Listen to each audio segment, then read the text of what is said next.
Assessore, questa è una struttura a metà, diciamo, tra l'ospedaliero e il territoriale domiciliare che dà delle risposte a 360 gradi.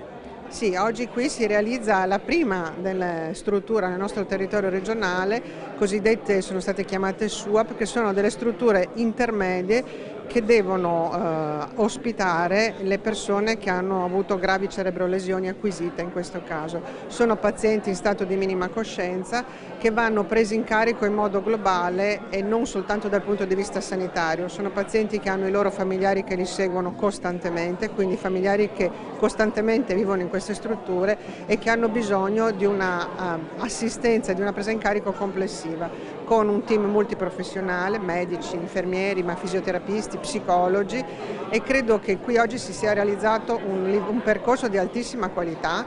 Abbiamo visto che c'è stata una formazione importante fatta in un centro specializzato in Emilia Romagna, perché vogliamo dare questi servizi nei casi in cui purtroppo è necessario darli ad un livello molto molto alto.